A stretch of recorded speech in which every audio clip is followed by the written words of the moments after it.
Our first speaker in the room is Keith Rootsart.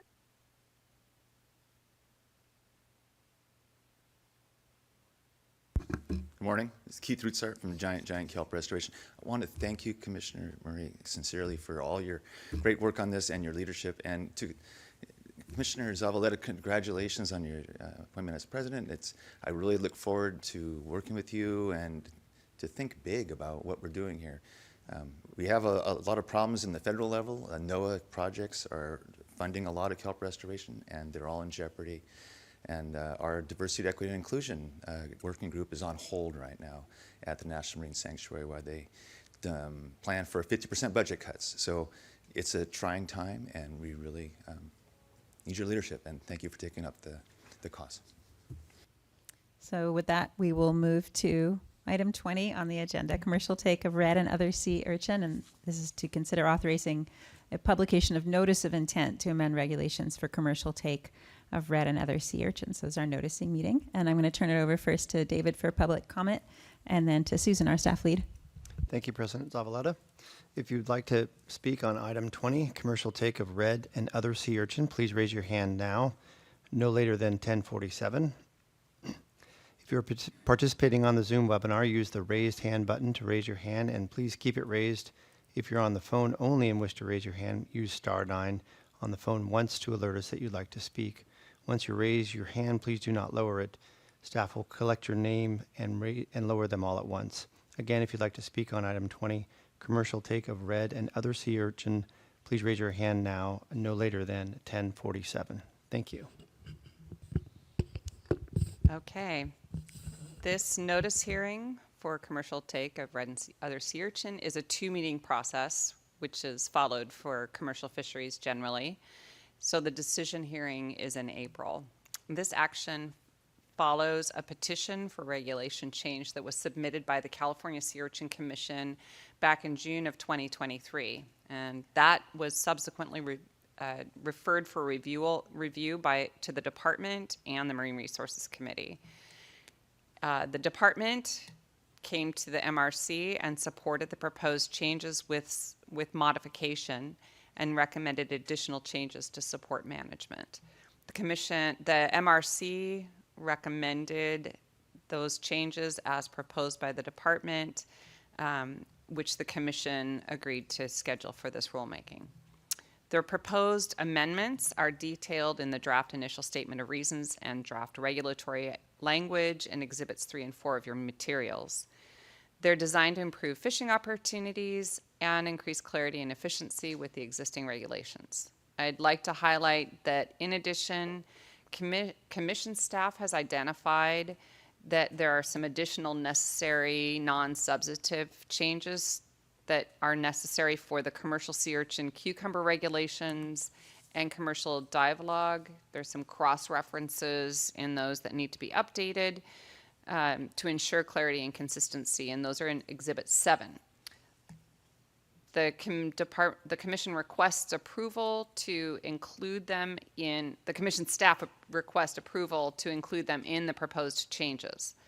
The department will now provide a full overview of the proposed amendments. Today's presentation will be given by Joanna Grable, Invertebrate Program Manager for the Marine Region, and she's here in person. Thanks, Joanna. Are you ready? Good morning, President Zavaleta and Commission. As Susan mentioned, my name is Joanna Grable. I am the Program Manager over our invertebrate fisheries, and so I will be covering the regulation changes on the commercial sea urchin. Next slide, please. So just a quick overview of the presentation. We'll go over some of the red sea urchin fishery background. I'll go through the proposed changes, touch on the outreach efforts we've conducted to date, and then I will finish up with our proposed timeline. Next slide, please. Sea urchin have been harvested since the 1970s for their uni, which is actually the gonads, and it is a prized delicacy both domestically and internationally. Sea urchin are harvested by divers that use surface-supplied air, called hookah, or they also can use scuba diving. They tend to be small operations with just either a solo diver or a diver and crew member. Fishery occurs mostly in Southern California, from Santa Barbara to San Diego, including the offshore islands, and also up north in Mendocino and Sonoma counties. Next slide, please. This is a limited entry fishery. Currently, we have 208 sea urchin dive permits. In 2018, we did implement a capacity reduction program, and that was put in place to reduce and cap the fishery at 150 permits. The fishery is primarily managed using a size limit and seasonal closures, which do differ geographically. During its peak in the late 1980s, the landings reached as high as 50 million pounds, and there were over 900 dive permits. The fishery was relatively stable in the 90s and the early 2000s until we hit that large marine heat wave in the 2014-15 period, which caused a massive kelp loss and corresponding significant decline in landings from 2016 through the present day. This decline in landings did lead to a federal fishery disaster declaration in the northern fishery from 2016 through 2019. This fishery is closely co-managed with the California Sea Urchin Commission, and we do have a great relationship with those individuals, and they have helped us work through a lot of differing issues over the years. Next slide, please. So the proposed changes that I'm going to cover today are a result of new legislation, requests from the Urchin Commission through their petition, and the department. They broadly cover developing a new permit, making some changes to the fishery in the north, and as Susan mentioned, streamlining regulations, and then the department is proposing a couple additional changes. Next slide, please.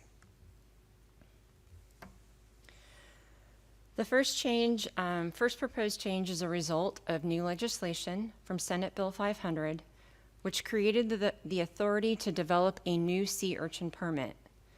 This originated from a request from the California Sea Urchin Commission based on concerns they had over difficulties recruiting, hiring, and retaining sea urchin crew members. Prior to the new legislation, we have had 2 sea urchin permits, one that is exclusively a dive permit and a crew member permit. Current regs only allow holders of a sea urchin crew member permit to assist the diver. And to become a crew member, one must apply for the permit and also have an additional commercial fishing license. Given the difficulties in hiring and retaining crew members, the Urchin Commission was interested in a permit that could be purchased by the diver and distributed on a daily basis. It would allow a diver to have an individual assist in diving operations for a single day without having the burdensome permit requirements or the time delays that it would require to obtain those permits. The thought was that this type of permit would increase the pool of available help, which would increase diver safety for the divers. And as Susan mentioned, the authority for this permit went into effect on January 1st, 2023. Next slide, please. So as I mentioned previously, we currently have the 2 permits, the diving and the crew member. The diving permit is limited entry, and only individuals with this permit are allowed to take and sell sea urchin. New permits are issued based on a lottery system. The crew member permit is open access.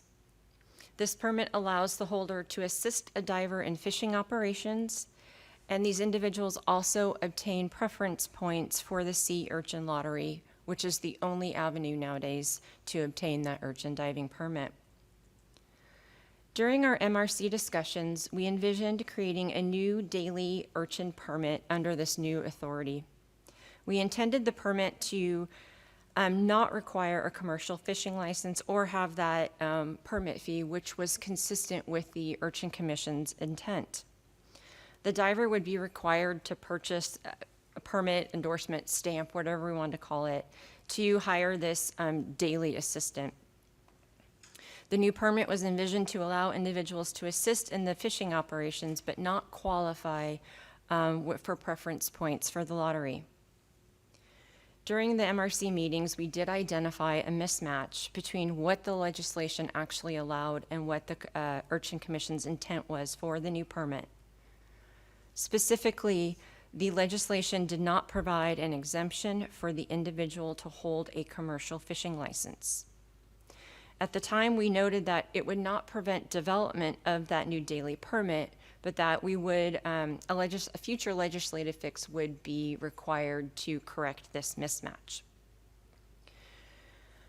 After the MRC meetings, we continued to discuss this permit and its development with the Urchin Commission, and I think we all quickly realized that creating this new permit was really adding unnecessary work without any additional benefits.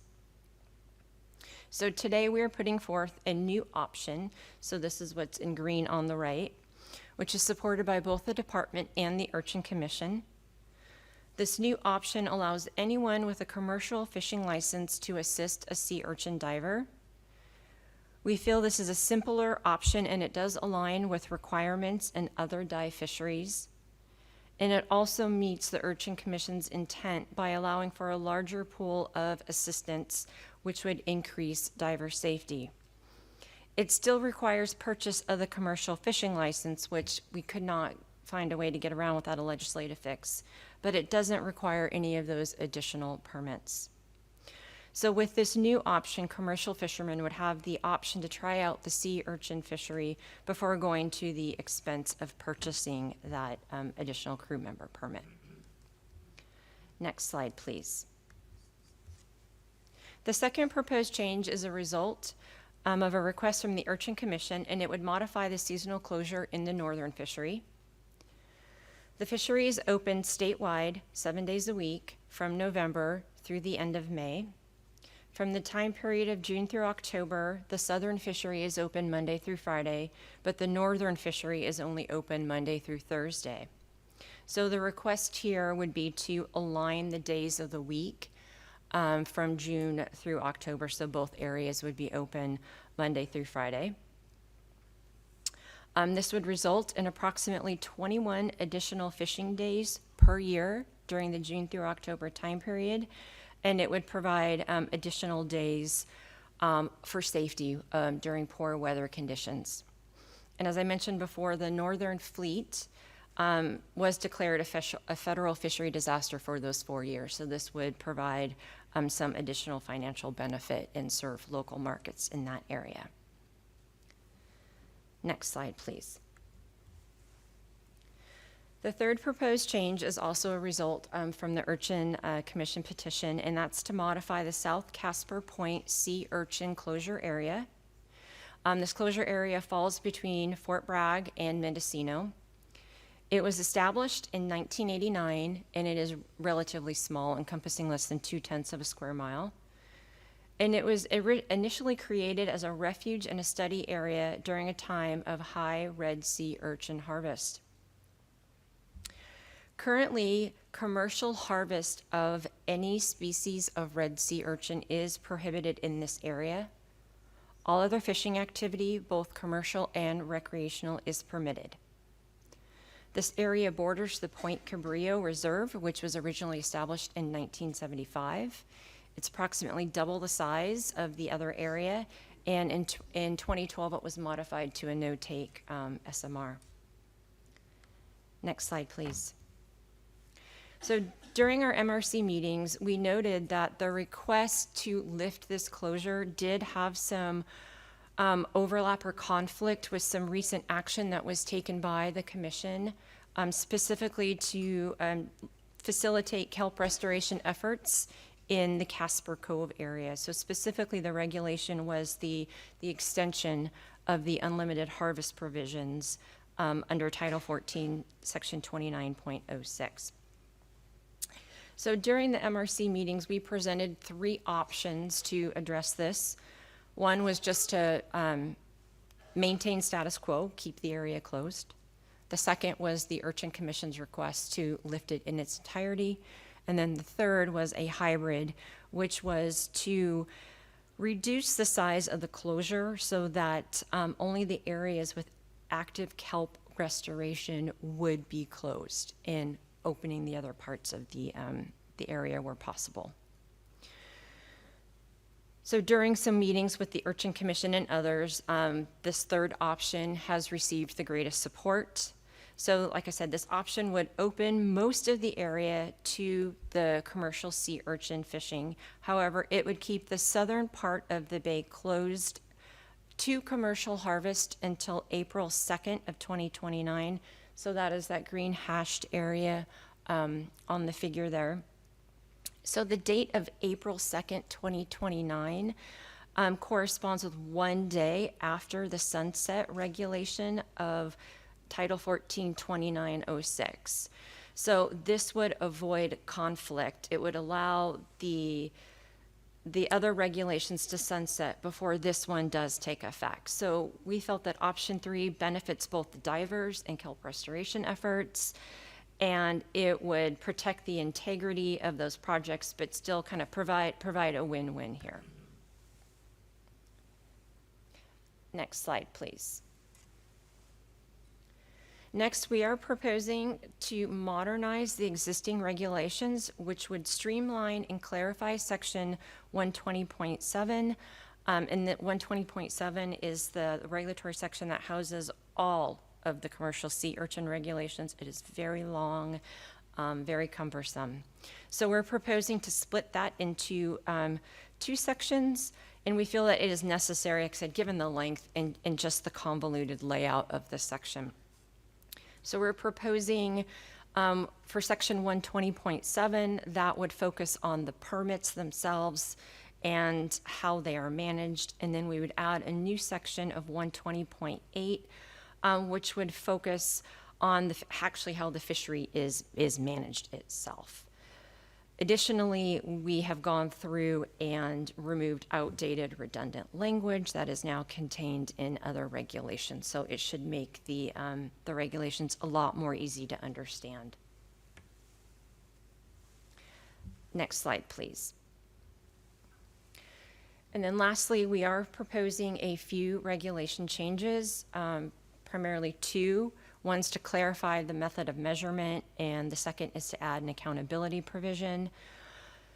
The method of measurement for urchin is a bit unclear, and so we have quickly realized that there is, I think, confusion both on divers and law enforcement. It needed some clarification, and so because sea urchin tests are not they're not uniform in shape. Depending upon where you measure in the gauge, you can get different measurements. So we are proposing to simplify the method by just adding that the measurement, we're using the greatest shell diameter. We're removing outdated language to ball and socket joints. And this would actually align with how the other states of Oregon and Washington do have their commercial regulations for urchin as well. So hopefully it's intended just to simplify this all around. And additionally, we're also adding some language in the regulations that anybody with a permit would be accountable on a sea urchin trip when multiple permit holders are working together and mixing their catch. This was a request from law enforcement personnel, so this is meant to address their concerns. Next slide, please. So as we mentioned, we had a couple different conversations, great conversations at the MRC meetings. We also did conduct some tribal notifications in August of this past year. And then additionally, we had and participated in several Urchin Commission meetings where we did discuss these regulations and worked very closely with the Urchin Commission. Next slide, please. And as Susan mentioned, for the timeline, this regulation is a 2-meeting package because it is commercial fishing.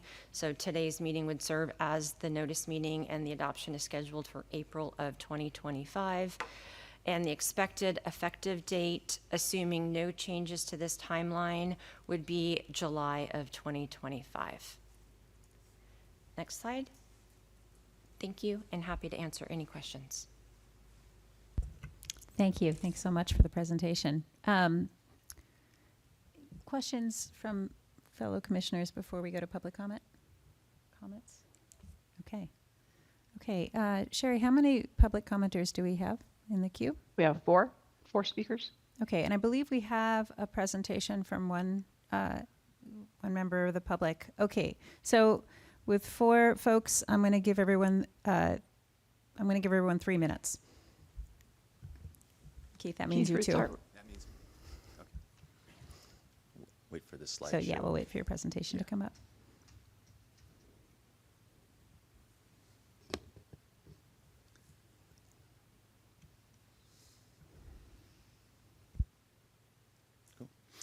My name is Keith Rutzart. I'm with the Giant Kelp Restoration Project in Monterey, and we're a stakeholder in this commercial urchin fishery too.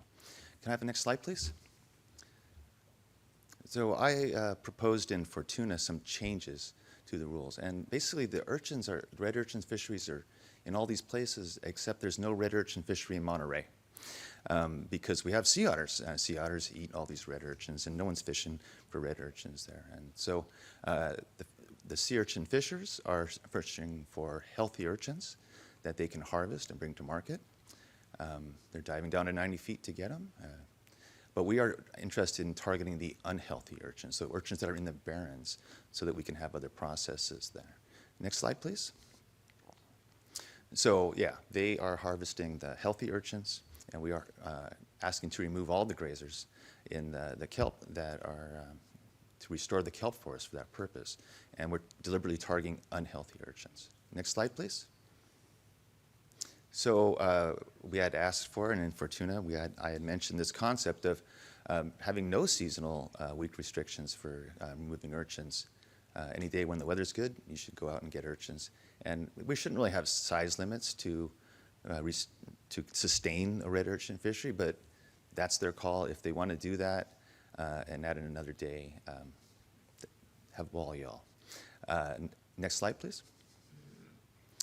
So our recommendation to the fishery is to have commercial harvest of all the urchins of all the sizes where authorized by a scientific collecting permit, which is done now, or a kelp restoration management permit where a red urchin fishery doesn't exist in the endangered sea otter range.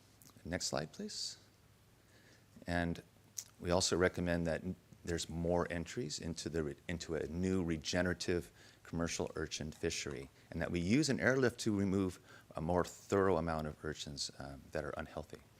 And we would also pay for royalties to the Sea Urchin Commission so they wouldn't lose on any of their funding for the commission, and they would provide governance for this additional fishery. And reduced fish and wildlife fees, I hate to say that, I know you need the money, but it shouldn't really be making money off conservation is my feeling. Next slide, please. And that's all I have.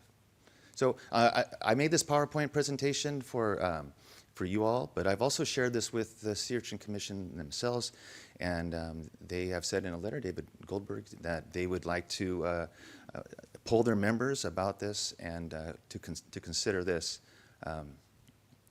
a change. So I recommend that you postpone this and perhaps add some additional language for having a better fishery with better opportunities for fishers. Thank you. Thanks, Keith. Do we have other speakers in the room? No more speakers in the room. Okay. Dave Rudy, go ahead, please. Yes, good morning, commissioners, and congratulations, President Zavaleta. My name is Dave Rudy. I'm the chairman of the California Sea Urchin Commission, and our industry has worked with the department and with the commission for almost 40 years now, so I appreciate the opportunity to speak today. And we fully support the proposal that's on the table. Again, we really appreciate the work with the department, with the staff of the department and the staff of the Fish and Game Commission and the commissioners. Again, we've been working on this project for almost 2 years now. I appreciate the comments by Mr. Keith Rutzart, but at this point, we don't want to postpone this process. We can certainly have a dialogue with Keith going forward and with MRC and with the commission, but at this point, we really want to move forward with what we've been working on for the last 2 years. So thank you very much. That concludes my comments. Paul Weekland, go ahead, please. Commissioners, Paul Weekland, do you read me? Yes, we hear you. I'd like to remind everyone that the sea urchins were targeted as a mass killing by the department for 25 years. The war was on. They used millions of dollars and tons of lime, pouring it off the vessels to try to eradicate the sea urchins, and nothing ever worked. And we finally developed a fishery, and we want to call it one of the perfect fisheries because every candidate is hand selected. It meets all the requirements of the market and the regulations before it is taken off the rocks. There is no bycatch. It is one of the perfect fisheries. The problem is they're so prolific, and there's a quality problem at this time because, as was mentioned, the lack of kelp, their main source of nutrients, is not available right now. Even though there are lots of sea urchins out there, they're not of a quality that meets the market. And this is quite a dilemma. And it has always impressed me that when the children watch us unloading at the docks, always challenge them to find their ears, their eyes, and their nose. And that Aristotle was so enthralled with the way the sea urchin was manipulates and mandible that they called the mouth of the sea urchin Aristotle's lantern because of all of the ideas and things that came to his mind. The other thing that fascinates me about the sea urchin is how Socrates, in his writings and his investigations of the sea urchin, that they have never been crossbred. There are no hybrids.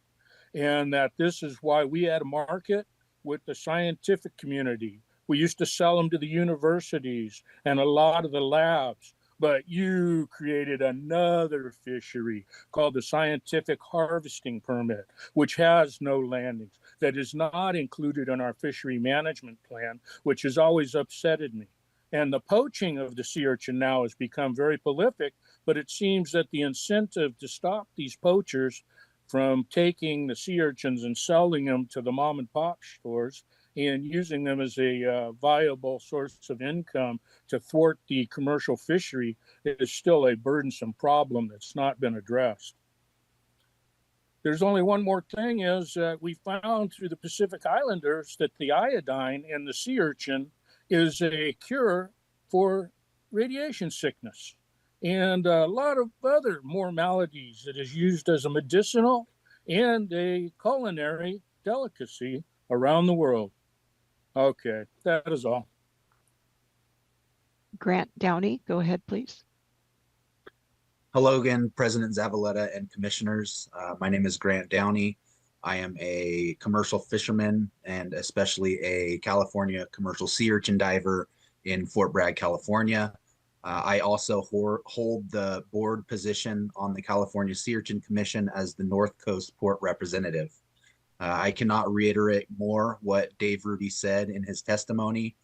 We thank you, commissioners, for hearing our eyesore, and I really want to thank Joanna and the department team for the relationship that we build working together. I strongly support moving forward with this adoption that is put in front of you, and I do not support a postponement of this action. We have been doing this for about 2 years now, and if the timeline follows, an adoption is allowed in July, we will be able to take advantage of those extra days during our closed season. And I cannot express more how I have changed my fishing habits, and I have actually focused more on kelp restoration. And so has the industry up here on the North Coast, and that North Coast divers have actually traveled down to the Central Coast to participate in kelp restoration activities. I look forward to the sunset date of April 2nd, 2029 for the remaining South Casper closure, as I have always felt that commercial and recreational participation of kelp restoration activities should coincide and that we shouldn't be kept out of an area. But again, I support what's on the table, and thank you again for letting me speak. That concludes our public speakers on this item. All right, thank you. Comments or questions from staff or my fellow commissioners? Please, Vice President Murray. Yeah, I'll just say this is something, we've been talking about at the MRC for at least a year. And just want to really, again, this is one of those stories that it feels like a win-win. Really want to appreciate Craig and Joanna and the team for all the work that's gone into, working with stakeholders, including the Urchin Commission and other folks to daylight issues that maybe we didn't know about before that we were able to daylight at the MRC, and to come up with a response to this petition that seems to really satisfy the needs and the desires of almost everyone. And so just one of those real feel-good stories. I'm glad we took the time to do it and talk about it and do it well, do it right. And I'm supportive of this outcome, and thanks to everyone who showed up and spoke about their support as well. Yeah, I just want to endorse everything Commissioner Vice President Murray has said, and thank the staff and thank Joanna particularly for a really elegant proposal. Some of the things we've been dealing with, particularly in the last day or two, are so complex, and I think you've really found an elegant way to harmonize the various interests, and it's a great example of the great work the department does. So I would just echo the thanks, Joanna, great presentation. And I think that, I just want to say a couple of other thanks. Keith, I think place-based care has a place in ocean stewardship, even if it's not scalable. And so I'm not sure that amending this pathway right now that's resulted from all of this work over 2 years is going to be the path to do it. But I want to appreciate your creativity and your persistence and your patience. And Paul, thanks for sharing the lore and the traditional knowledge about urchins. And we appreciate it. I want to just agree that it makes sense to move this forward so that it's in time for the urchin season. It's gone through a great process of vetting in MRC. And all of this makes total sense. Expanding options for diver safety makes sense. Aligning the days of the week between the portions of the fishery makes sense. Simplification makes sense. So I'm supportive.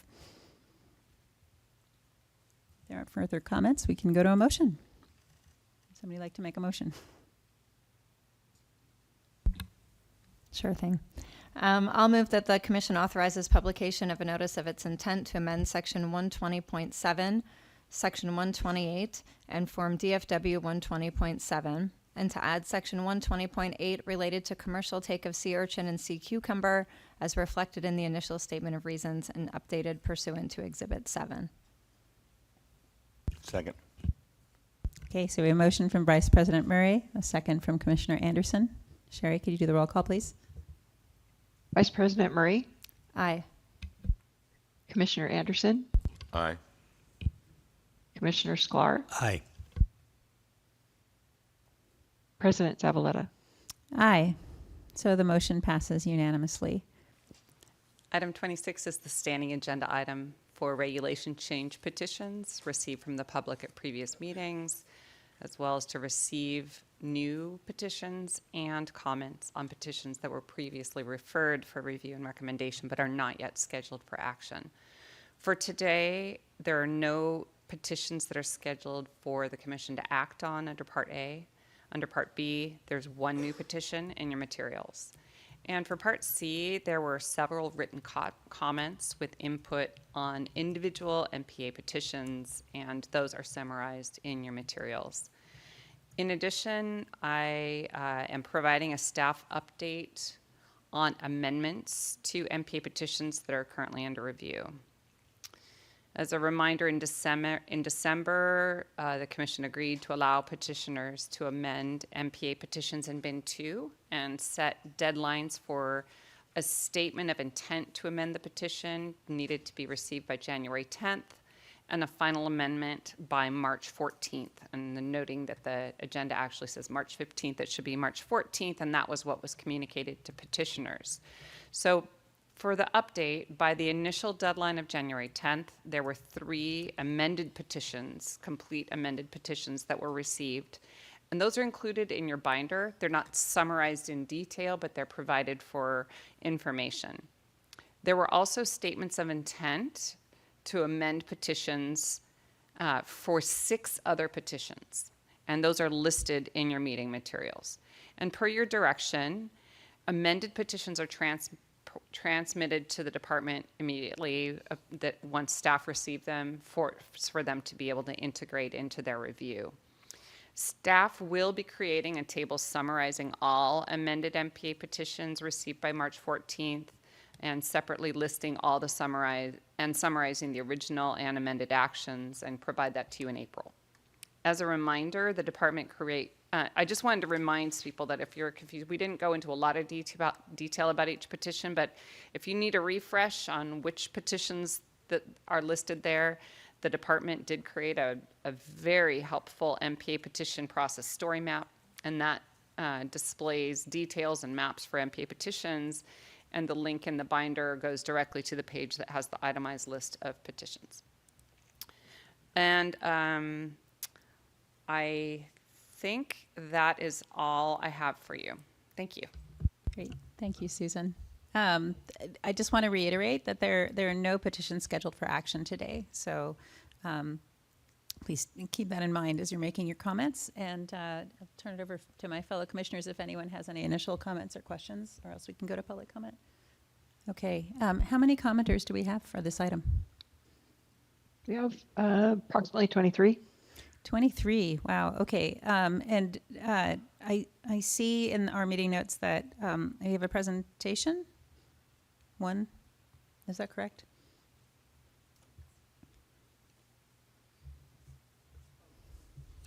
Yes, there's one public comment Okay. approved for video. Okay. Yeah. Right, right. And so, I mean, it's not on the question of MPAs in relation to like what the process is going to be. Yeah, so I'll say it again. I'll reiterate that if you have comments about the process for evaluating MPAs, that is not on this item. That's on 27A. And I also just want to reiterate, we're not taking any actions today. So we appreciate you keeping your comments concise. And with that many speakers, assuming we have that many speakers and the late time that we're at, I'm going to ask for 1 minute for public comment.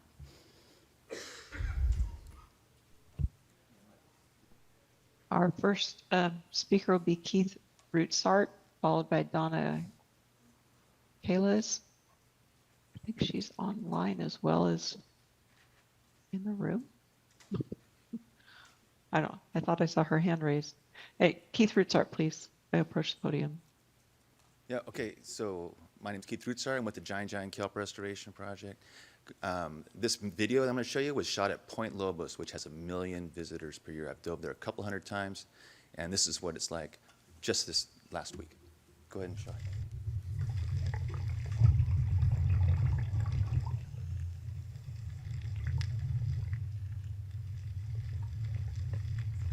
This is in 16 feet of water, right there on Middle Reef.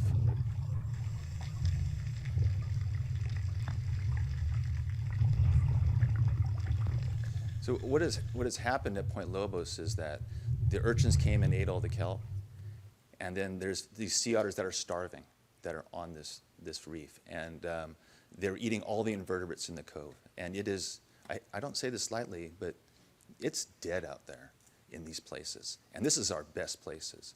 So the reason why I bring it up in here is because we have a DMR petition that has been 442 days in review, and it's going to be 687 days till the KRMP is complete, and those urchins are eating every day on this place. We just don't have the luxury at the time. We've kind of lost it all, and this is one of the things to be considered when evaluating these petitions. Is I submitted an amendment. I'd like to get moving on it, and we're just running out of time. There's an urgency to this that is not factored into the evaluation of the petitions that needs to be included in these evaluations. That's all. Thank you. Will Mitch Conniff, Catherine Baldochi, Neha Jans, please approach the podium.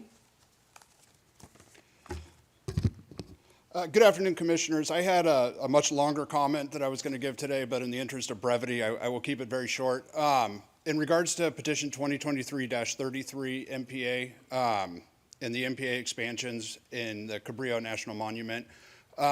There's a large number of us that have a significant economic impact, and I will go into that in greater detail in further meetings. But I wanted to echo Commissioner Murray's comments from earlier regarding that we really do have a shared value of stewardship and conservation roles in this process. And while we do want to get to the same place, we do have a different way of approaching it. So we really respect that process, and thank you guys.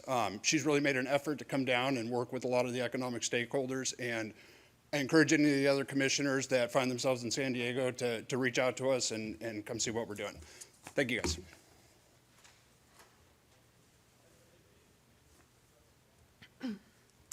Hello everyone, my name is Catherine Bildaki and I am a first-year student at UC Davis.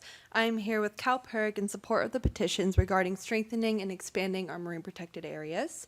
I've grown up in Southern California along the coast and I've had the privilege of seeing the beauty of our ocean through scuba diving. I've been an active scuba diver since I've been 12 years old and diving in some wonderful places like Catalina Island and the Channel Islands. I've seen firsthand the beauty that the ocean has to offer. The uncertainties of climate change are absolutely terrifying. Diving has been my escape and it has allowed me to feel like I'm in a different world. However, if we do not protect our oceans through strengthening marine protected areas, the future generations will not be able to experience the beauty of the ocean in the same way I have. Marine protected areas, such as the ones around Catalina Island and the Channel Islands, have been proven to work, but we need to do more. Please prioritize protecting the ocean and its wildlife through the expansion of MPAs. Our future depends on it. Thank you so much for your time.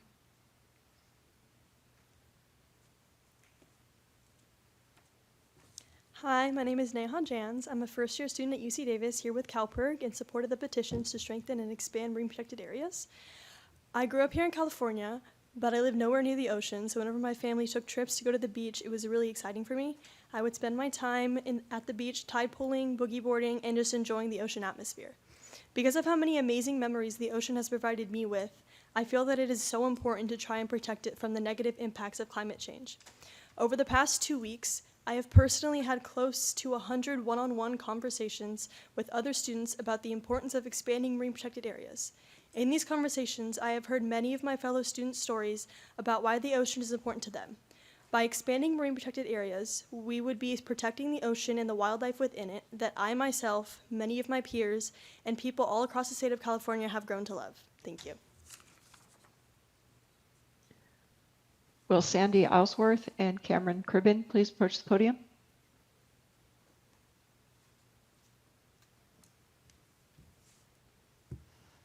Hi, good afternoon, President Zavaleta, Vice President Murray, commissioners, staff. I was planning on a couple minutes, but I'll do my best. My name is Sandy Aylesworth, and I'm with the NRDC.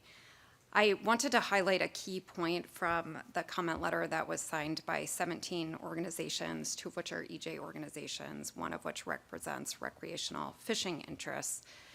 We really wanted to encourage both the department and the commission, as BIN2 petition evaluations begin, to consider the 2016 MLPA master plan, which has an entire chapter dedicated to monitoring and the adaptive management process. And the key point there is that that guidance explicitly says that the 10-year adaptive management process should account for current and future ocean threats and conditions. We're concerned that failing to substantially strengthen the network by maintaining the status quo would only provide the illusion of keeping up with threats to California's ocean health, simply because ocean conditions have deteriorated over the past decade. Thank you.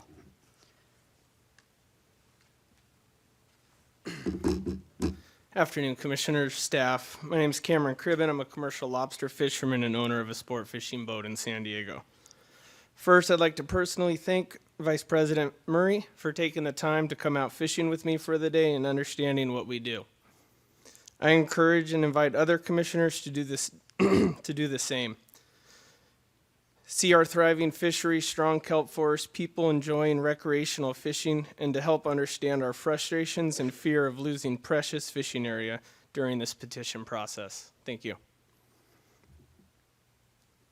Our first Zoom speaker will be Ricky Erickson. Well, go ahead, please. Good afternoon. Can you hear me? Yes, go ahead, please. Super. Good afternoon. I'm Ricky Erickson, Chief Marine Scientist for the California Marine Sanctuary Foundation. The state of the California Ocean is poor to fair at best, according to the National Marine Fisheries Service State of the California Ecosystem Report and Sanctuaries Condition Reports. The report raises serious concerns about the future condition of our ocean, upwelling reduced, allowing intrusions of warm, less productive water with lower krill biomass, decline in sea lion pups, and multiple harmful algal blooms events.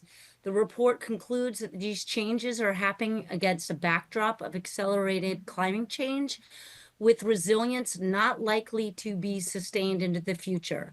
Against this backdrop of rapidly accelerating climate change, new normals will replace historic expectations. A wealth of new MPA science demonstrates resilience benefits of protections, which we are receiving even though our network does not meet our own science guidelines.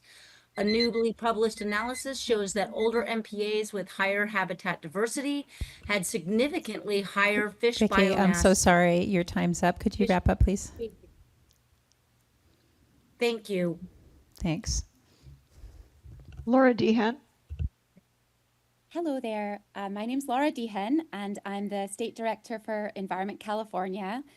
Thank you, commissioners, staff, and to the Department of Fish and Wildlife for all of your work on the MPA adaptive management process. And we're really excited to build upon the first decade of California's Marine Protected Area Network. Thank you also for the additional time to get amendments finalized and submitted. We've continued to see lots of support and also to get lots of really helpful, constructive feedback from community members from San Diego to Santa Cruz, from divers to recreational and commercial fishermen, from the park docents to the tide pullers and the beachgoers. We also have gone through and organized all the public comments that the Fish and Game Commission have publicized since the petitions were submitted over a year ago. We're really appreciative of the feedback so far. And as we get closer to the March deadline, we just want to ask for any more feedback. We would really appreciate input from the public as we finalize the petitions before the March deadline. So thank you so much. Steve, go ahead, please. You need to unmute. Try. Go ahead, please. Good afternoon, commissioners and staff. Thank you for the opportunity to speak in support of Laguna Bluebelt's revision to the southern boundary of the Laguna Beach Marine Protected Area. The science advisory team's spacing requirements determine Laguna Beach as an essential linkage for larval dispersal among Southern California's MPAs. Guidelines set a maximum distance and minimum size for each MPA. To ensure the persistence of a suite of species in an MPA network, the maximum distance between MPAs was determined to be within 31 to 62 miles.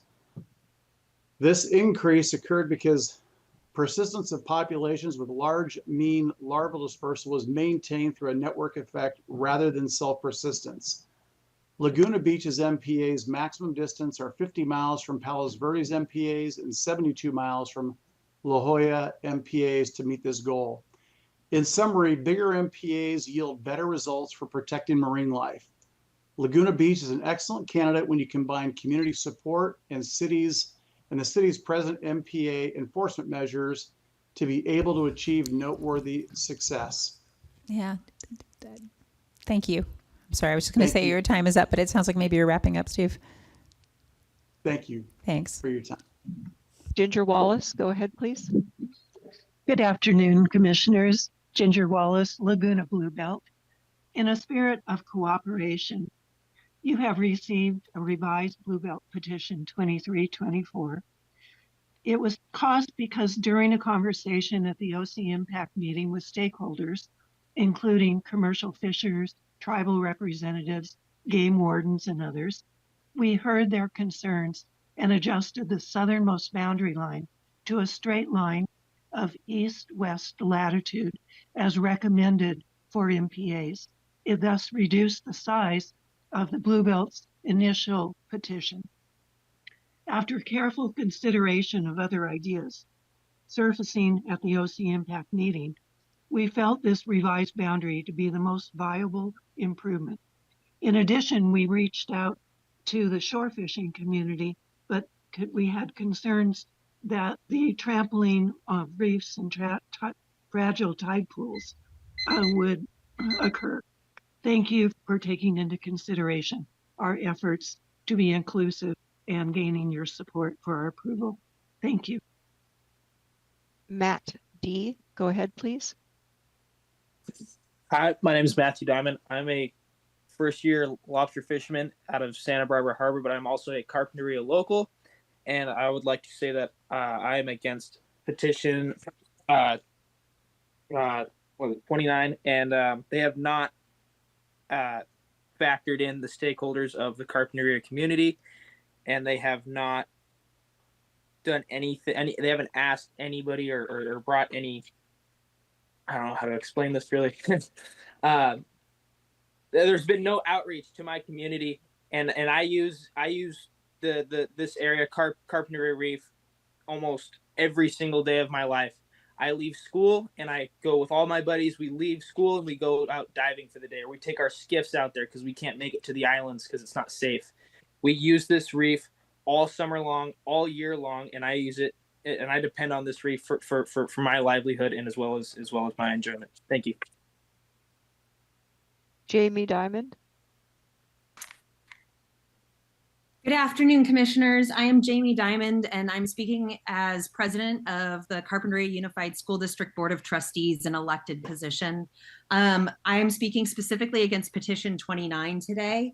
The petitioners have not done any type of satisfactory outreach to stakeholders, or especially our community members who rely on this area as a resource. This is an area that is very specific to Carpinteria.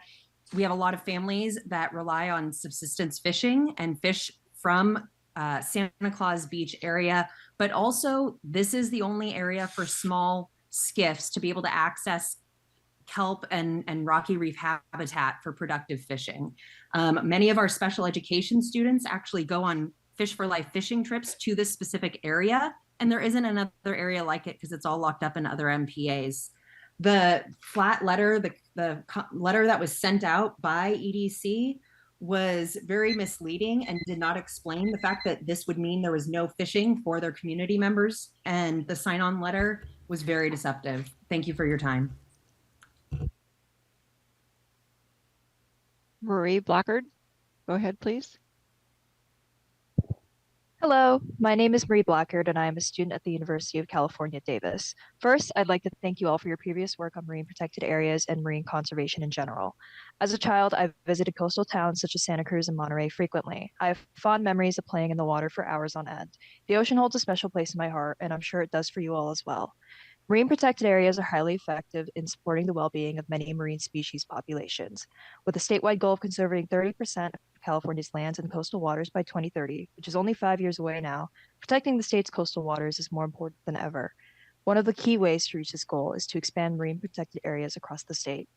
With your leadership, California can strengthen its marine protected area network and preserve its marine resources and ecosystem for future generations to experience and enjoy. Thank you for your time and consideration on this matter. Zach Greenfield. Thank you. My name is Zach Greenfield, fourth generation commercial lobster fisherman and treasurer of the California Lobster and Trout Fishermen's Association. My comments are in regard to the revised Laguna Beach Blue Belt MPA petition and Mike Beenan's claim of support from fishing groups, especially the Dana Point Lobster Fleet.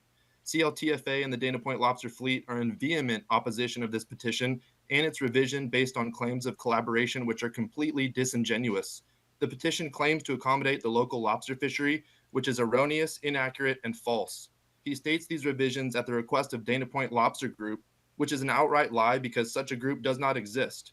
This is dishonest, devious, and fraudulent statement with no evidence to support claims of collaboration with the lobster fleet. Our objections, expertise, and comments are twisted, misconstrued, and used against our best interest.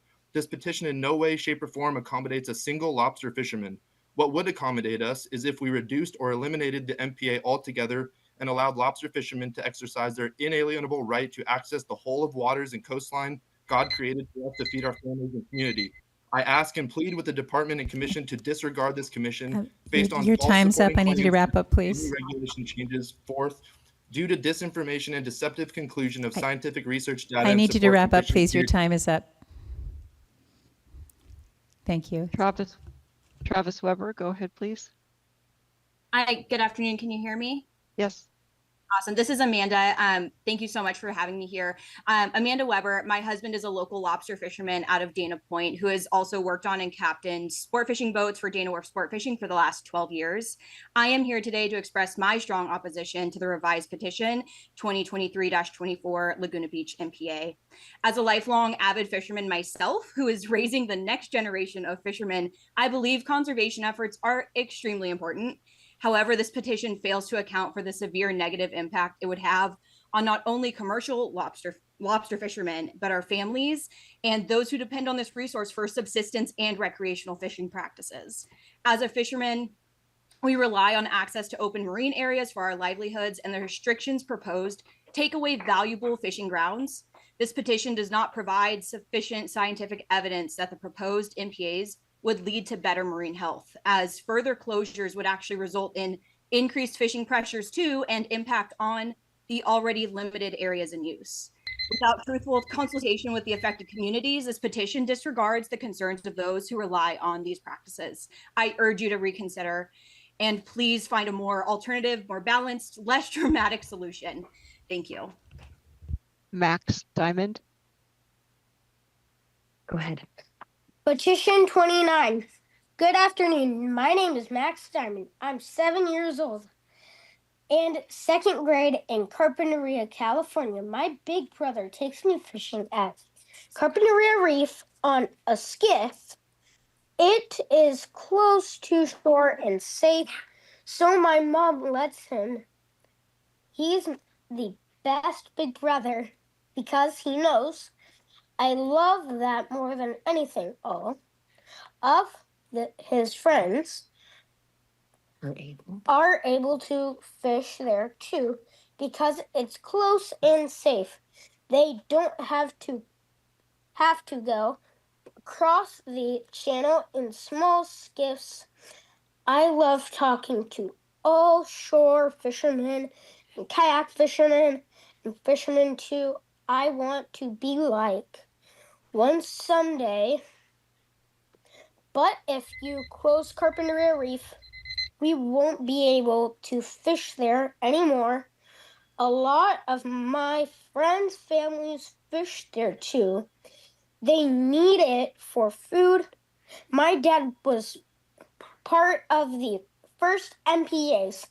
They gave up Naples to protect Carp Reef because it is close to access from the harbor and is important to everybody. This is my backyard. Please do not close my backyard. Thank you. Say thank you. Thank you. Thanks, Max. Charlotte Masrick. Can you hear me? Yes, go ahead, please. Good afternoon, Commissioners. Charlotte Masrick. I'm here today to highlight the overwhelming Laguna Beach community support for revising the Southern Boundary Petition 2023-24 MPA to a no-take state marine conservation area. The proposed no-take SMCA falls under the jurisdiction of Laguna Beach and has strong backing from community organizations, the city's Environmental and Sustainability Committee, and the Laguna Beach City Council. Supporters include the South Laguna Civic Association, Three Arch Bay Service District, Village Laguna, Laguna Canyon Conservancy, Laguna Ocean Foundation, Project O, OC Coastkeeper, and Top of the World residents, along with many passionate locals. The city has demonstrated commitment by submitting multiple letters to participate in the review process for the Laguna petition. In a letter dated December 10th, Mayor Alex Runagi reaffirmed the city's dedication to working with the state on this effort, stating the city looks forward to reviewing the state's assessment of Petition 2023 and remains committed to actively participating and providing informed information. Thank you for your support, and please keep all of this in mind. Nate Watts. Hi, good afternoon. My name is Nate Watts. I'm a sophomore at UCLA with CalPERG. And even though I was born in Indiana, I fell in love with the state of California when my 8-year-old self was able to body surf alongside dolphins for the first time. California is special because of the ocean, and expanding marine protected areas is critical to preserve what makes our state our home. Protecting our natural resources need not detract from the economic activity of the fishing industry. But should we not protect our natural resources, the door will be open for further environmental degradation, and thousands of your students across the state will be let down. Human-controlled climate change combined with inaction will further perpetuate positive feedback loops and raise ocean temperatures more. Not only does this threaten our coastal regions, but it also risks the future viability of the same fishing industry people have previously mentioned. Students across the country not only want to see the repopulation of our oceans, but they also want to be able to improve the ability of the ocean to help us fight climate change. We owe it to ourselves to be able to tell the next generation that we faced this challenge head on when we had the chance, endorse 30 by 30, and keep California pristine. Thank you. Mike Beenan.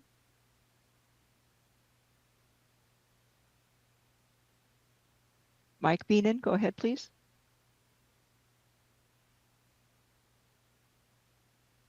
We're not hearing you, Mike.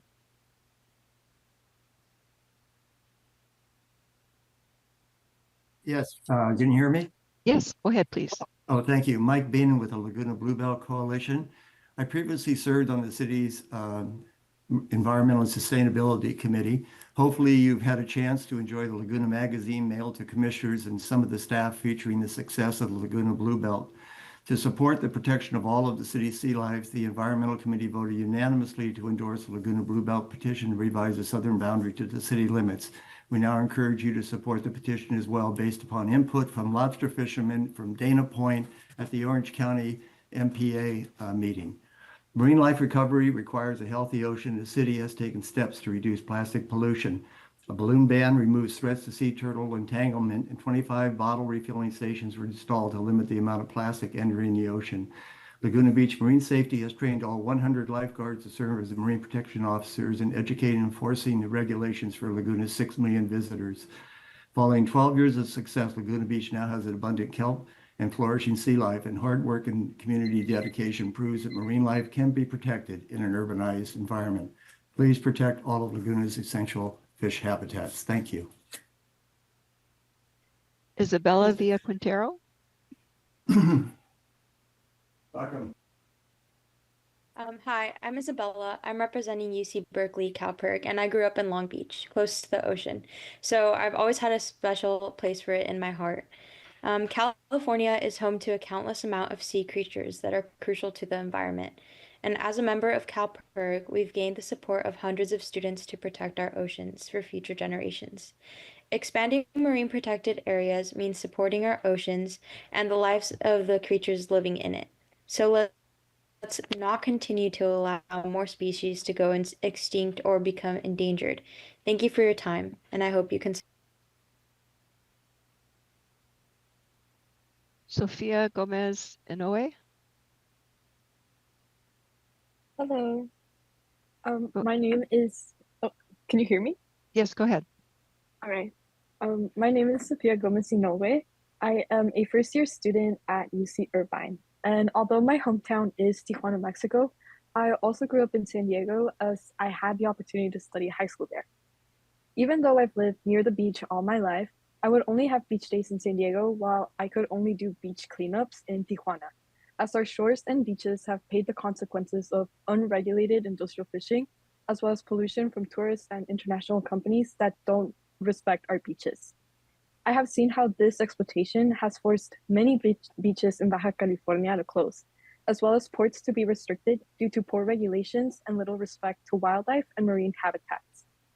Although I felt powerless back then, now as a CalPERG student, it is my duty to not let the same thing happen in California, the place I have admired for its beautiful beaches and abundant marine biodiversity that can be appreciated by properly taking care of marine protected areas. Thank you. Donna Kales. Yes, hello. I'm sorry I had to leave, but I'm here now. My name is Donna Kales, and I am the owner of Dana Wharf Sport Fishing and Whale Watching in Dana Point. I must ask you respectfully to deny petition 24, the Laguna Beach MPA expansion. They did a change of their petition, but it honestly is the same petition. It's a 1 mile expansion of the current Laguna Beach MPA. They also misquoted me and misrepresented my company, saying that I am shifting my focus to whale watching.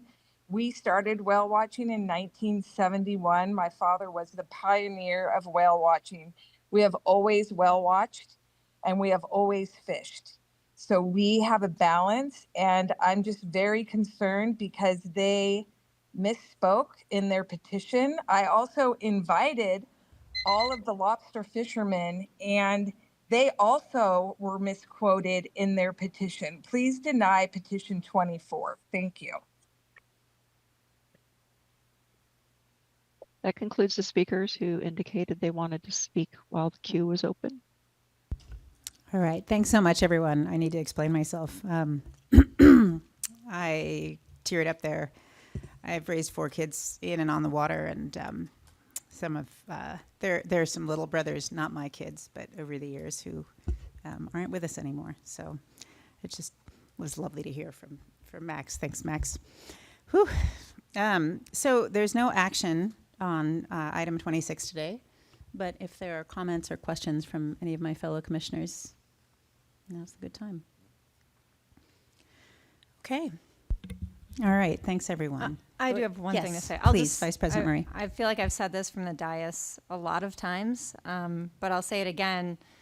For those who have petitions out in the world, they've been out there since November, and it's incredibly important to be talking to people, and especially with an opportunity for amended petitions to come in March. Reaching out to local folks, meeting with local folks, it's